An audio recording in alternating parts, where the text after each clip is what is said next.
I'm going to talk to you about some things that I've learned in my journey.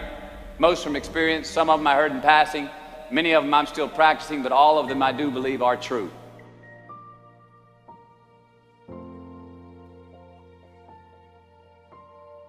Life is not easy. It is not. Don't try to make it that way. Life's not fair. It never was. It isn't now, and it won't ever be. Do not fall into the trap, the entitlement trap, of feeling like you're a victim. You are not. Get over it and get on with it. So the question that we got to ask ourselves is what success is to us, what success is to you. Is it more money? That's fine. I got nothing against money. Maybe it's a healthy family.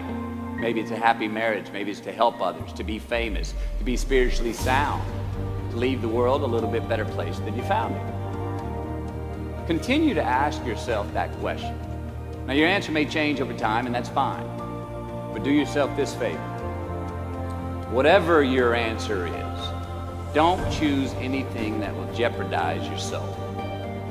Prioritize who you are, who you want to be, and don't spend time with anything that antagonizes your character. Be brave, take the hill, but first answer that question, what's my hill? So first, we have to define success for ourselves. And then we have to put in the work to maintain it. Take that daily tally. Tend our garden. Keep the things that are important to us in good shape. Where you are not is as important as where you are. It is just as important where we are not as it is where we are. Look, the first step that leads to our identity in life is usually not, I know who I am, I know who I am. That's not the first step. The first step's usually, I know who I am not. Process of elimination. Defining ourselves by what we are not is the first step that leads us to really knowing who we are. You know that group of friends that you hang out with that really might not bring out the best in you? You know, they gossip too much, or they're kind of shady. They really aren't going to be there for you in a pinch. Or how about that bar that we keep going to that we always seem to have the worst hangover from? Or that computer screen, right? The computer screen that keeps giving us an excuse not to get out of the house and engage with the world and get some real human interaction. Or how about that food that we keep eating? The stuff that tastes so good going down, it makes us feel like crap the next week. We feel lethargic and we keep putting on weight. Well, those people, those places, those things, stop giving them your time and energy. Just don't go there. I mean, put them down.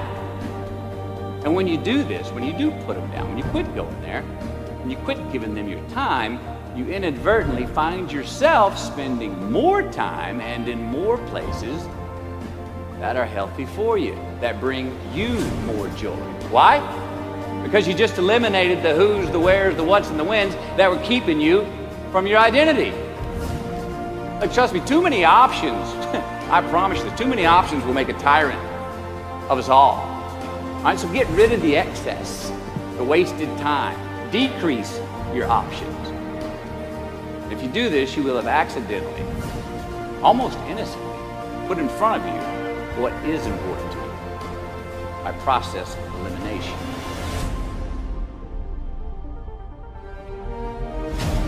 Knowing who we are is hard. It's hard. Give yourself a break. Eliminate who you are not first, and you're going to find yourself where you need to be. Instead of creating outcomes that take from us, let's create more outcomes that pay us back, fill us up, keep your fire lit, turn you on for the most amount of time in your future.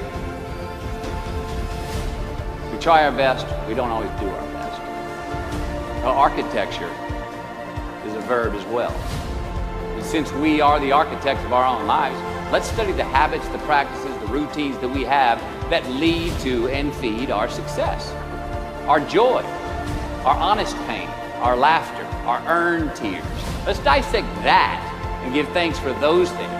And when we do that, guess what happens? We get better at them. And we have more to dissect. Be discerning. Choose it because you want it. Do it because you want to.